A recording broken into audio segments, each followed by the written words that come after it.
Hello everyone, welcome to the channel. In my last video, I talked about our testis and epididymis. If you want to see the video, then click on the button and watch the video now. Today I'm going to talk about our epididymis continuation part, which is vas deferens. As you can see in this photo, the green part is our vas deferens. Actually, epididymis has head, body, tail, and after the tail, it continues as a vas deferens. Okay. Now the measurements. In my last video, I already told about that the length of our vas deferens is almost 30 to 35 centimeter. Okay.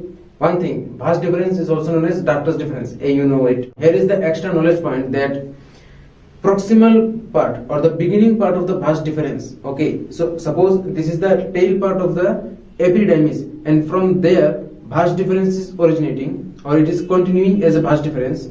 So proximal part of the vas deferens is tortuous. Okay. Is a tortuous, snake shaped. And the distal part of the vas deferens, where it ends, that part is also tortuous. So proximal 5 centimeter and the distal 5 centimeter of the vas deferens is tortuous. Okay. So if you straighten it, the length will become almost 45 centimeter. Okay. Now the course of our vas deferens, the course is actually after it continues or originates at the end point of the epididymis, it goes posteriorly and remains medial part of the testis. Okay. After going upward, it enters into the spermatic cord, left side, right side. Okay. So it enters into the spermatic cord. I will talk about this spermatic cord later, not now. Now at this point, if you look at this photo, you will get very clear imagination about how our spermatic cord remains inside the inguinal canal. Now I will talk about this inguinal canal later, not now. See, our inguinal canal has two parts. One is superficial inguinal ring or opening, and there is deep inguinal ring or opening. Okay. Now what happens? Vas deferens enters inside of the spermatic cord, and spermatic cord remains inside of the inguinal canal. Okay, and goes transverse laterally. Okay, transverse position, it goes laterally. After going laterally, it gets outside of the deep inguinal ring along with our spermatic cord.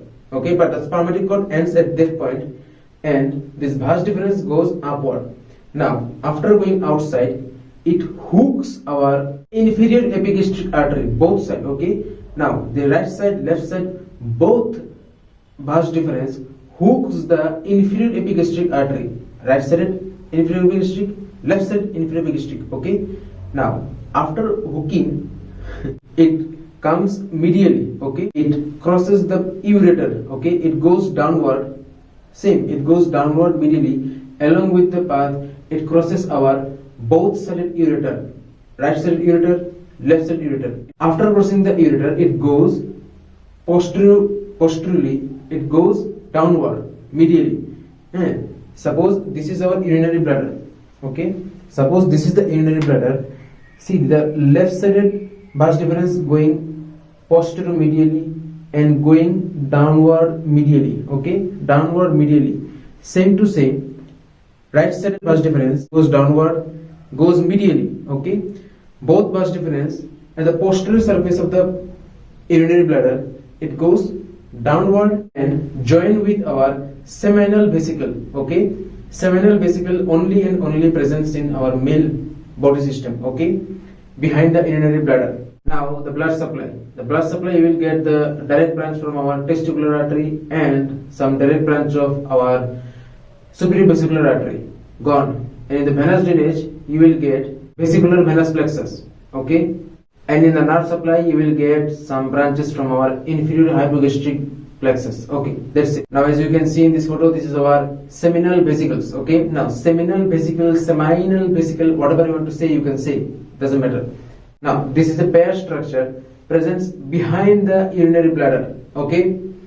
And it is a folded tubular structure. Okay, it's a folded tubular structure, and inside it has multiple pouch. Okay, it is almost 5 to 10 centimeter in size, 3 to 5 centimeter diameter, and the inside volume is almost 15 ml. Okay, milliliter. Okay, and the outlet of the seminal vesicle is straight, it joins directly with our vas deferens. Okay, so right sided vas deferens and the right sided seminal vesicle both joins together and forms right sided ejaculatory duct. Okay, same, the left sided vas deferens and the left sided seminal vesicle both joins together and forms left sided ejaculatory duct. That's it. Okay, the blood supply is vesicular-deferential artery and vesicular-deferential vein. Okay, now here is the one extra knowledge point is seminal vesicle secretes a specialized fluid, a special kind of fluid which helps our sperm to float easily, to motilate easily, to survival part. Okay, see, inside of the uterus or the inside of the vagina, it's very acidic, and the seminal fluid is alkaline. So the reaction of acid and alkaline gets neutralized, so the sperm does not get destroyed and proceeds inside of the vagina very easily. Okay, anyway, I will tell this mechanism in details later, not now. So the basic point is seminal vesicle secretes seminal fluid, also a special enzyme known as vesiculase. Now I will talk about this enzyme later in biochemistry chapter, not now. Now our ejaculatory duct. Before I talk about it, you have to see this photo. This photo is our prostatic urethra. I already talked about this thing in our urethra part. If you have seen that video, click on the button and watch that video now. See, in the prostatic part of the urethra, you will get our prostatic utricle. Now, in the utricle part of the barometronum, you can see the two ejaculatory duct. Okay. Now, this seminal vesicle and the vas deferens joins together and forms ejaculatory duct. This duct pierces the prostate. Okay, it pierces the prostate and it directly opens into the posterior part of the urethra. Right side, left side, same to same. Okay, so that's all. If you like it, then subscribe and share. Till then, bye.